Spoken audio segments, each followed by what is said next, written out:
And so that was relatively decent in the difficulty scale. It wasn't very difficult at all. But now we move on to the more interesting things. This one's probably going to still include the normal color blocks, but it could... Oh, no, never mind. Forget what I said. So now we see these little green blocks here, and you can't move them with your hands. Like if I run into them like so, you can't move them. But if I click on this reset button, if anyone's ever used a replay setting inside of, say, I don't know, Sony Vegas or Windows Media Player, you've seen these before, which is the repeat button. In this case, it's the restart button. So if you click this guy, it restarts where you started in the game. Or, well, in this puzzle area. If it restarts where you started in the game, oh boy, you have to restart the entire game, of course, which is ridiculous, and I don't think anyone would really want to do that. So this is where you start learning that you can move these green cubes by doing this. As you can see, I just moved him. I want to move him on there. Don't need to worry about this red guy anymore. And we simply just need to move this guy up like so, and you kind of already, a lot of puzzle guys that have seen the game before will already know we're making a staircase. Oh yes, the best staircase in the world with a green thing on the top. Excellent. So, as you can see, we're learning together, folks. We are learning the basics of the game, and trust me, the game gets even more complex and difficult. So this is where we're starting to manipulate green blocks and not ourselves anymore. The game pretty much changes from trying to worry about you, and it makes it go to trying to worry about this little green block and then later little green balls. Because who doesn't care about balls these days, right? Of course. So what we're going to do is we're going to push this green block and this blue guy here, and extend this guy while the green block is off frolicking in the air. If I can speak English, of course. Oh, that's the wrong way. And of course, I did that wrong. Luckily, it's pretty easy to reset that. And now I'm going to extend this guy like so, because there's a staircase right here. How convenient. And we're going to make ourselves another staircase. How useful.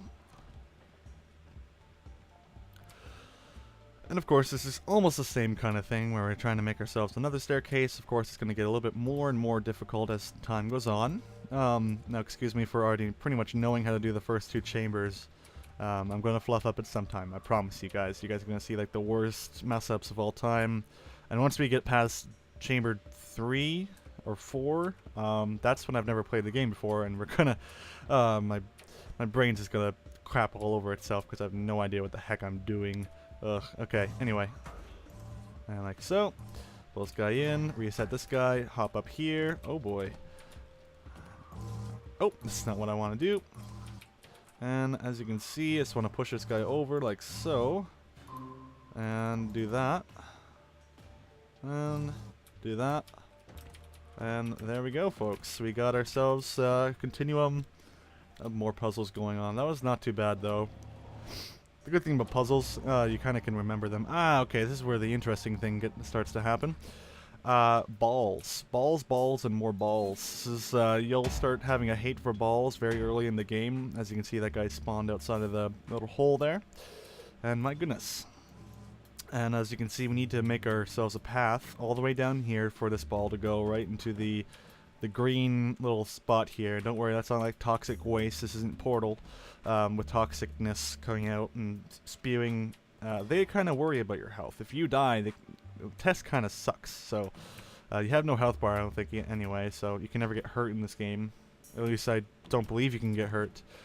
Don't take my word on that. You probably can at some point in the game, but I've never encountered a part where you can actually get damaged. Emotionally damaged, though, that's for sure. You definitely get emotionally damaged while you're playing this game because you'll realize how terrible you can become at just trying to play this game properly. That bouncy thing is there, and what we're going to do... Let's do this. As you can see, we're going to try and guide this ball to go left because we want to get on that blue thing over there. And we're going to leave that guy inside there because we're going to push the ball once it gets stuck. Kind of getting with me, guys. So we're going to press the play button. Like so. Okay, so as you can see, he's going to get stuck. So what we're going to do is push him and allow him to, have his fun. He's going to go across here and hit the bouncy thing and allow us to continue our game. Hole in one, baby. Come on now. Or I guess hole in two, because we kind of messed up the first time for the sake of